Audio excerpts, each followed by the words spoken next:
আজকে আমি ভিডিওটায় দেখাবো গার্লিক চিকেন আমি সাধারণত কিভাবে বানাই। প্রথমে একটা প্যানে আমি কড়াই নিই, তাতে তেল গরম করে ম্যারিনেটেড চিকেনগুলোকে আমি ভেজে নিই, শ্যালো ফ্রাই করি। তো এইটা ভাজার সময় খেয়াল রাখতে হবে যে চিকেনটা কিন্তু পরে আর সেদ্ধ হবে না। সো তেল আর গ্যাসের ফ্লেম একদম ইনসিঙ্ক থাকতে হবে যাতে চিকেনগুলো সেদ্ধ হয়।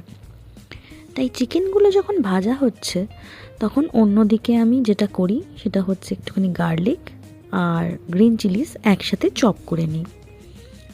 ফাইন চপ করি না, রাফলি চপ করি, আর ওটা আমি খুব ভালো পারি।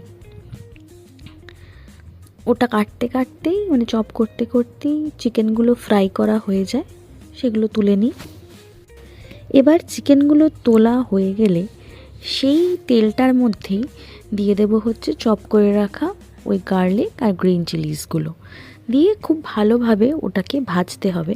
বেশ কনস্ট্যান্টলি ওটাকে স্টার করে করে ভাজতে হবে যাতে রসুনগুলো প্যানে লেগে না যায় বা বেশি পুড়ে না যায়।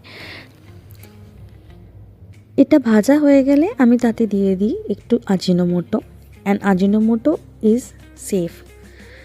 ওটা দেওয়ার পর জল দিয়ে দিই, গ্রেভিটা যেটাই হবে, আর সেই জলেই দিয়ে দিই টেস্ট ওয়াইজ নুন আর চিনি। গার্লিক চিকেন একটু মিষ্টি মিষ্টি হয়, আর এটা যেহেতু আমি আমার একটা ভাইকে খাওয়াবার জন্যই আমি বানিয়েছিলাম, ও একটুও ঝাল খেতে পারে না, তাই ওকে মাথায় রেখে আমায় রান্না করলে এরকম মিষ্টি খাবার বানাতে হয়।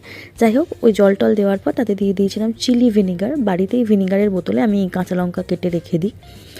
সেটা দেওয়ার পর ওই গ্রেভিটার মধ্যে আমি ভেজে রাখা চিকেনগুলো দিয়ে ভালো করে বয়েল করে একটা ফুট এলে আর কি, একটা বাটিতে কর্নস্টার্চ গুলে রেখেছিলাম সেটা দিয়ে দিয়েছি। সেটা দেওয়ার পরেও ভালো করে নেড়ে নেড়ে যখন কনসিস্টেন্সিটা নিজের মন মতো হয়ে গেছে, তখন আর কি গ্যাসের ফ্লেমটা অফ করে দিয়েছি। অফ করে এটা অবশ্য আজকে খেয়েছি একটুখানি নুডলস দিয়ে, নুডলস বললে ভুল হবে, চাউমিন দিয়ে খেয়েছি। স্ট্রিট স্টাইল চাউমিন দিয়ে এই গার্লিক চিকেনটা খেয়েছি, অসাধারণ খেতে হয়েছিল।